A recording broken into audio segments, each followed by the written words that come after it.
Welcome to episode 22 of Rewind Heroes. I'm your co-host, Greg Compton. And I'm your other co-host, Dan Gaines. This is your video podcast where we talk everything, movies, music, television, everything that Greg and I find cool. Exactly. We tried to go weekly, but the last one was our 21st, which meant we were legally able to drink. So we've been hungover for a few weeks, but we're back. We are back. And we've got some good stuff. We've got some news, and we've got a magnificent review for you. So should we just kick it off? We should. All right, let's go for it.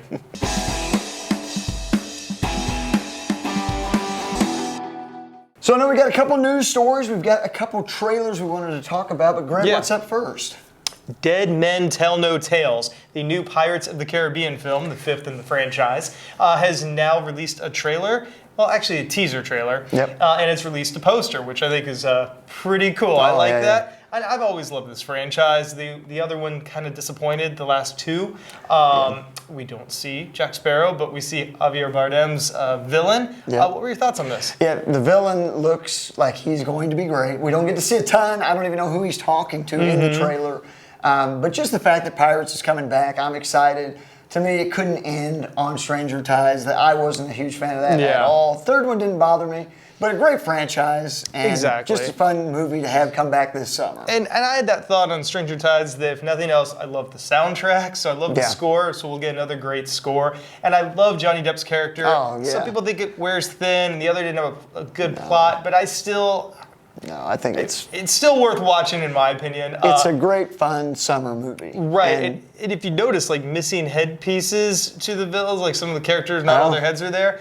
This is definitely Dead Men. We're talking, every movie had its hook. So you had your skeletons, the undead, you had your squid people, as best to put it, barnacled men, you had, that kind of continued on with some voodoo, you had the zombie factor of the last one, Undead Men. Now you've got more of a ghost apparition thing. So. Well, I thought it was kind of interesting too, just one more thing, that the second one was Dead Man's Chest, and now this is Dead Men Tell No Tales. So kind of interesting they're bringing that back as well. Yeah, and maybe this is the last one because I think we're running out of words other than just Pirates 6, yo ho ho. I mean, I don't think we have much else to go on, so we'll see. But I'm looking forward to it. I am too, definitely. I am too. What's next on the list? Yeah, so kind of released last week was this news report that there were more Disney adaptations coming out, live action. You know, in the spring we've got Beauty and the Beast, and I don't know about you, but I'm actually looking forward to that.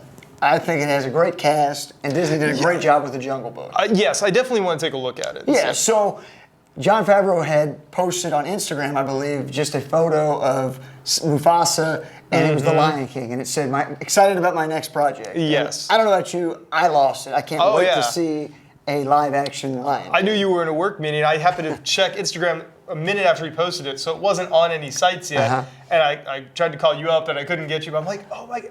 Obviously, by default, he's going to be the guy doing these kind of movies. Yeah, absolutely. With the success of Jungle Book, I don't think it makes any sense to go anywhere else. It's perfect, so I'm really looking forward to this. And then, like you said, Mulan is going to be the next one up. I didn't say that. You didn't say that? I didn't get to that. I just thought you did. I'm sorry. Mulan is the next one that's coming out. Yeah.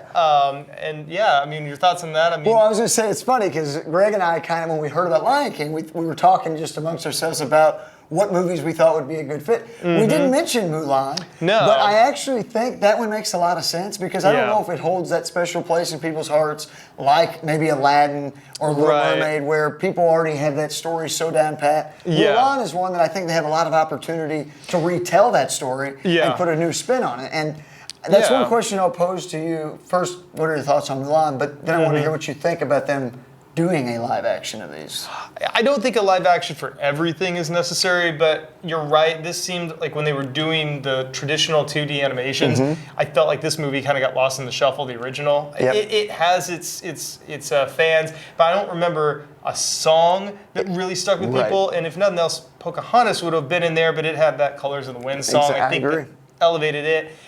But I felt like this was the lost one, so this could be very cool. And the CG dragon, that's what I think would be very awesome. I agree. Because then you start looking at what else are you going to redo. I mean, you've had your Maleficent, like spins on stories versus original stories.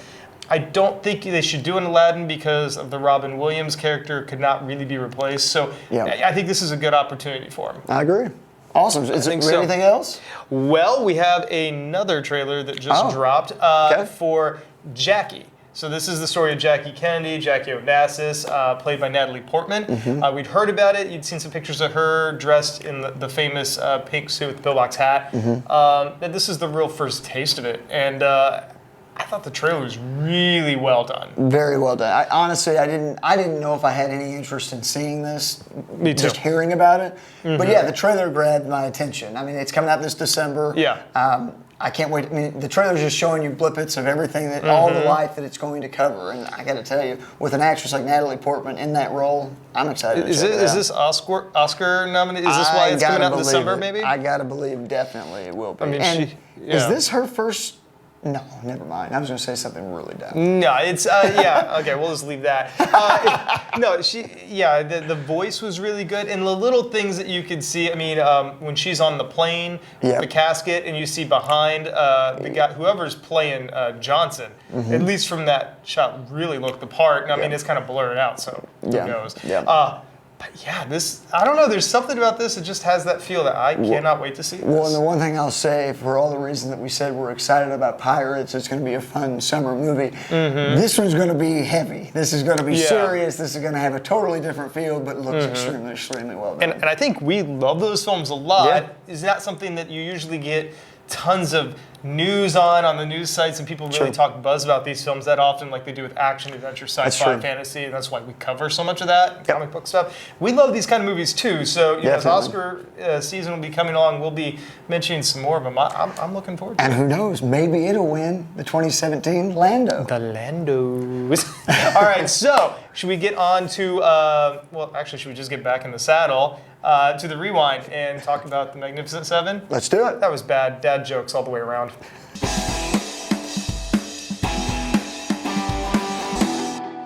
All right, Greg, so it took us a couple weeks to get in theaters to finally check this one out.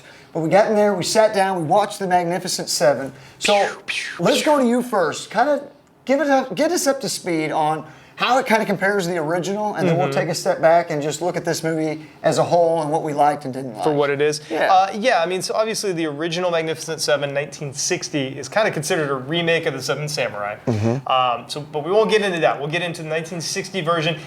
You and I both seen it. I saw that in college, film class. I remember also seeing The Wild Bunch. And so when I came in here, there's parts of me that were mixing those two movies up. There are similarities. And since it's been a while, we're not going to go into direct comparisons. The thing I will say is, the original, they were more helping Mexican farmers from bandits. So this group of men were hired to kind of protect and teach them to fight. This one, it's more Caucasian farmer, so slightly different, culture. And it's not bandits as much as a character. Peter Sarsgaard plays a character in this one called Bartholomew Rogue, and he's more, would you say, like an oil baron? I mean, because there's a mine. Yeah, that's where I was getting from it. And so it's slightly different, but again, a group of people hired to protect the place. The original, you had Yul Brynner in it, so iconic. Steve McQueen is in it. Charles Bronson is in it. Colborne. You got a lot of really big names. And this one, they did the same thing. I will say, I think you would agree, from what I can remember, this does keep the same tone and spirit. It's faithful in that matter. Definitely. So what were your thoughts? Let's talk about this version, the one that you'll be seeing in theaters. What were you thinking? So for me, it was refreshing to kind of get a Western in today's age. I mean, when's the last time we had a really good Western film that didn't feel like it was trying too hard? It felt natural. It felt like the way it should. And for me, overall, like you mentioned, the cast was phenomenal. The chemistry that was there, it was so much fun to watch. I mean, there were so many times that I was sitting there and I'm like, this feels like I've been teleported back. I'm watching a movie that was back on television back in the 80s or something. Exactly. I mean, it was just very well done, easy to watch, and I didn't want it to end. And the only other thing, I'll turn it back to you, is I just can't say enough about every role that Chris Pratt gets in. You cannot help but fall in love with the character that he plays. Oh, I mean, Chris Pratt, it's obvious he is having a ball this entire film. Gosh. I mean, just a smirk on his face, which plays to the character, Josh Faraday. Yep. Gosh, I mean, that character definitely kind of likes magic tricks. He's definitely this slinky, one-liner kind of guy, gambler. but he's just having so much fun. It comes across on the screen. I think it really does. The whole cast was great. Emma Cullen is the woman that hires them. She's played by Haley Bennett. I thought she did a great job. I did too. Denzel Washington, of course, is kind of the first person that she gets. The lead, he plays a guy by the name of Chisholm. All these names are different than the original 7, which is another interesting take on it. Yeah. So that kind of maybe leads to similar situation, not the same story. Sure. So makes sense. So he's in there. Vincent D'Onofrio is in here as a character called Jack. Is it Jack Thorne or Jake Thorne? Something like Jack Horn. Jack Horn, yes. To me, he stole this entire film. Every scene he was in, by far. Yeah, I mean, he for such a brooding character has the highest pitched voice, which shocks you in the first scene. He takes some people out so violently, and then he just comes up with like, "Well, they done hit me in the head with a rock." He was this little meek guy that was huge, the big beard. And big boy ain't right. No, not at all. It is between he and Pratt, it really made this film. I agree. You had Ethan Hawke playing Goodnight Robichaux. And he was great as well. He was so good. You had what's his name, Lee Byung-hun. I'm not sure if I'm saying that. I'll take your word on that one. Properly, but he plays the character Billy Rocks, who is astounding. I mean, the action from that character. It's just, all those characters are just great. I love the action. I like the pacing of it. Never felt bored. It never felt trite. I mean, it was. Peter Sarsgaard plays an amazing villain. He does, and it's funny because you really don't see him do anything as far as just truly evil, but you can tell he's the puppet master. And talk about sinister. I mean, I didn't want to mess with this guy, and he did a great job playing that. Yeah, because I mean, really, it is a role that could easily be.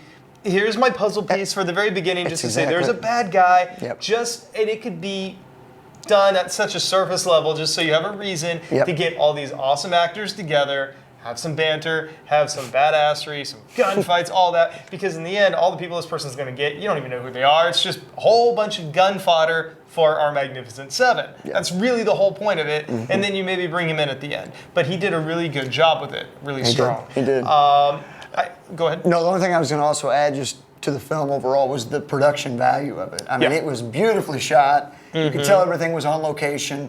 Never once... I will say at the very end, we didn't talk about this, only until the very last shot of the film did I think there was even any CGI. It felt like we were just watching a natural film. Did you notice? The card? Yeah, didn't it look a little, it just looked a little animated that way. to me. Didn't bother me, but that was just the only time it felt out of place. Like the Forrest Gump feather effect. Kind of. Yeah. And then the score was great. Yeah, and which was interesting too, because we realized it mentioned James Horner in the score. Yeah. So I don't and he obviously has passed away, so I don't know, did he start to work on things a while back? And I meant to, before we did this, I meant to kind of do a little digging on that, because I really don't know. I mean, this original was 1960, so it's not that he was scoring the one in 1960, because you have to give credit to, there is definite link to the original themes. Definitely. So, there's that. It's borrowed heavily. No, I thought this whole movie was great. The pacing, the acting, everyone really seemed to just have fun. Like, you're in on it too. We all just want to see Western, a lot of shoot-ups. We're going to have some funny humor. They just, you go in along for the ride. And obviously you guys can tell we can't say much negative about it. I didn't really have many gripes with the film. No, and the best thing is, and I can't remember, and I won't say who dies unless we should. I guess at this point we could say skip a couple minutes in the show. But they made bold choices, which you knew going in here if you'd seen the original. You're going to have to make bold choices. The characters are going to get killed. But yeah, I had no complaints with it. I thought I think it made a lot of sense for the movie you were watching. It served the story. Yeah. The only problem I had with this film, though, was Chris Pratt's character, Faraday's motivation. Because their whole thing, it's you owe debt, and his horse is bought by Chisholm. That's true. Washington.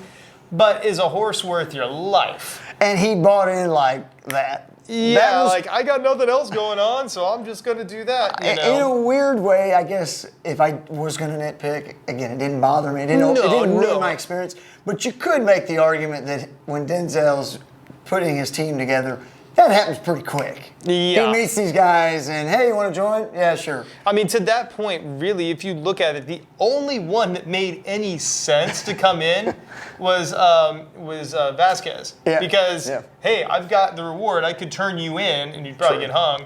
or I could forget about it if you come help me. The rest of them, it was kind of just, hey, we got to get this movie moving along. Let's not spend a lot of time on the formation. And the Native American that came in, like, I don't have a tribe, sure, I'll join you. And right.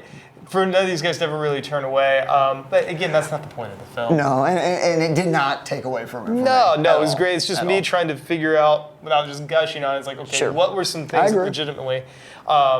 Yeah, I can't say any more about it other than just go see it for a fun time. Just go check it out. And see it while it's still in theaters, because it is. It's one of those worth seeing on the big screen. You will not be disappointed. Yeah. Because I was blown away how beautiful some of those shots really were. Oh yeah, I think it was great. So that's our recommendation. Go check out Magnificent Seven.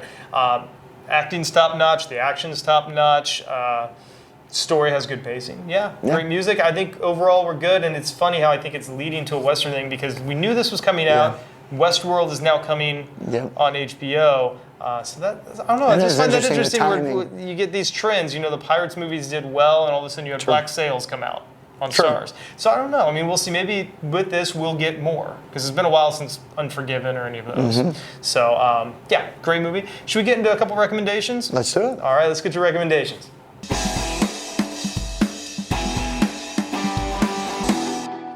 So here we are in the month of October. Yes. And it's probably both of our favorite time of year, not only because it's baseball playoffs, basketball season's getting ready to start, football, hockey, sorry. Halloween's not too far away. Exactly. We're both big fans. We love that time of year and what it brings. So today, let's just kind of tease some things that we want to recommend because our next show, we're doing a full-out Halloween episode on what it means to us and what we love and what we think you guys will check out. Everything you should check out. Let's start with something actually first. What do you got? So for me, because we're going to get a little more in depth next time, I want to just give everybody a shout out here. Be sure to tune in to Sci-Fi. They've got their 31 days of Halloween. It's all the great classics. They play them all month long, basically all day long. So if you're looking for something to check out, don't have anything to watch, turn on Sci-Fi because you'll be guaranteed to have a good time watching some of that stuff. That's great. That's like your starter pack right there, just to get you a taste of it. And the same thing for me, I'm going to mention albums, things like that. I know a particular band that's really awesome. They're awesome. Local band that's really awesome. But I've got some other things. But just what I'd say is, again, just for a taste of it musically, if you go to Spotify, I know we have our page, The Rewind Heroes, but just look up Greg Compton, look up my own personal page. I have a playlist. I think there's like a handful of Greg Comptons, but you'll see it. I've got the Man, Myth, Legend shirt, you know.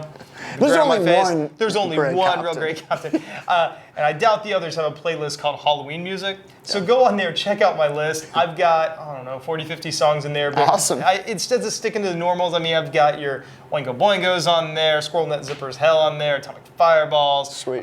You got Thriller and stuff. But just a really fun playlist that'll just kind of get you in the mood for Halloween and kind of tide you over until we do our Halloween special. I like it. So until then, though, I think we're good. That's it. That's a show. That's a show. So until next time, be kind. And please rewind.